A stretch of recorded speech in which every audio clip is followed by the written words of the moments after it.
morning students. Today we are going to start our new chapter, that is periodic classification of an elements. ठीक है, इसको पढ़ने से पहले आज हम थोड़ा इंट्रोडक्शन करेंगे इस चैप्टर के बारे में.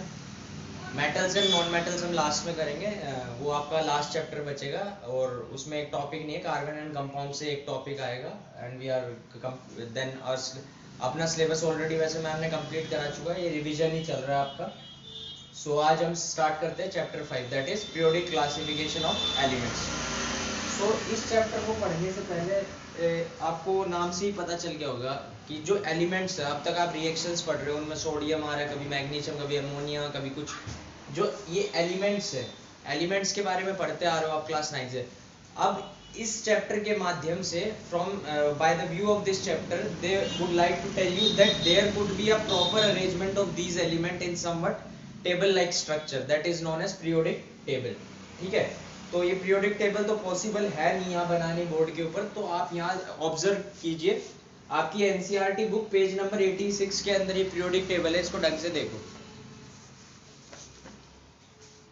It could be observe clearly.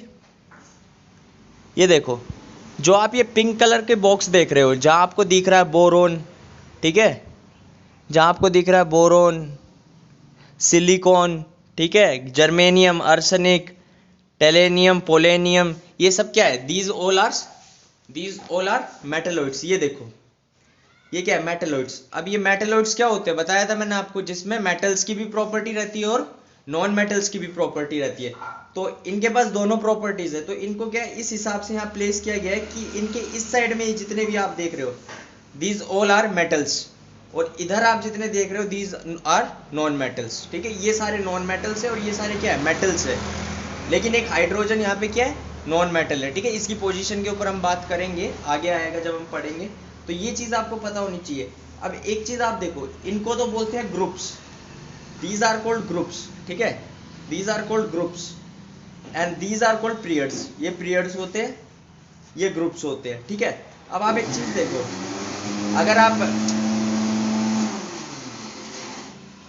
अगर आप पीरियड की बात करोगे तो इसमें फर्स्ट पीरियड में क्या है? एक शेल है. सेकंड पीरियड में क्या है? 2 शेल है. थर्ड पीरियड में क्या है? 3 शेल है. फोर्थ पीरियड में क्या है? 4 शेल है. फिफ्थ पीरियड में क्या है? 5 शेल. सिक्स्थ में 6, सेवन्थ में 7 शेल. मतलब कितनी ऑर्बिट्स है? तो 7 ऑर्बिट है. अब ये क्या है? लैंथेलॉइड्स एंड, ये आप देख रहे हो लैंथेलॉइड्स एंड एस्टेनॉइड्स, ये 57 एटॉमिक नंबर एंड 89, इसी का एक्सटेंडेड वर्जन है. ठीक है, अभी आपको पता है करंट के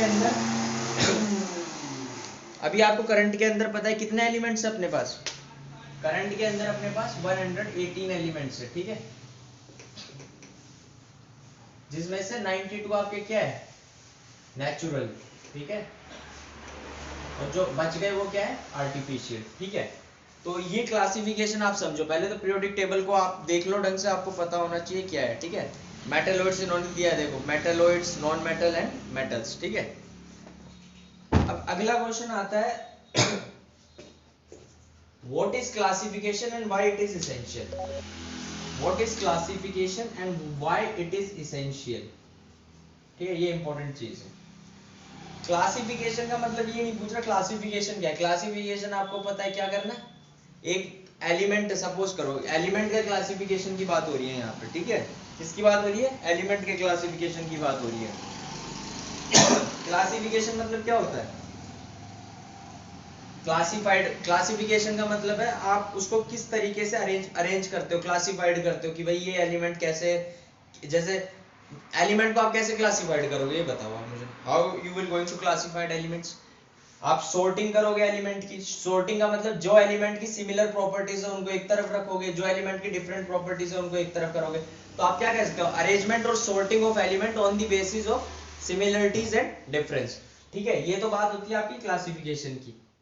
ठीक है, और why it is essential? It is essential because to make the study easier. ठीक है, एलिमेंट्स, अभी आप सपोज करो सोडियम है एक तरफ, उसके बाद मैग्नीशियम रख दिया पीरियोडिक टेबल में. ठीक है, उसके बाद एल्यूमिनियम रख दिया. अगर मैं इसको इस तरीके से अरेंजमेंट ना करूं, अगर मैं इसको इस तरीके से अरेंजमेंट, मैं पहले रख दूं सोडियम, फिर रख दूं सिलिकॉन, फिर रख दूं सल्फर, फिर रख दूं क्लोरीन, फिर एल्यूमिनियम, और फिर रख दूं मैं मैग्नीशियम. अब सोडियम की काफी प्रॉपर्टी ऐसी है जो सिमिलर है मैग्नीशियम से मिलती है, जैसे रिएक्टिविटी, दोनों रिएक्टिव एलिमेंट्स है। अब इसकी मैं यहाँ पढ़ूंगा, इसकी अलग पढ़ूंगा, तो स्टडी कैसा बट डिफिकल्ट हो जाएगी, ठीक है। स्टडी को आसान बनाने के लिए, स्टडी को आसान बनाने के लिए ये क्या है, पास पास रखी गई है, ठीक है। ये होगी सॉरी वो कितनी देर होगी। स्टडी को आसान बनाने के लिए यहाँ पे साथ साथ रखा जाता है, ठीक है। अब ऐसे ही आपका पीरियोडिक क्लासिफिकेशन ऑफ एलिमेंट्स क्या है, तीन में। डॉबर्नियर ट्रेड्स जो 1829 में आया था, इसने सिस्टम दिया था ट्रेड्स का, डिस्कस करेंगे। न्यूलैंड लॉ ऑफ ऑक्टेव्स, इसने ऑक्टेव का सिस्टम दिया था, दैट इज 1864 में आया था।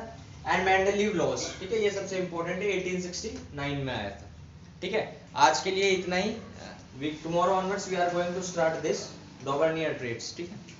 Okay, have a good day and please complete the homework questions which I have given to you. Thank you. Have a good day.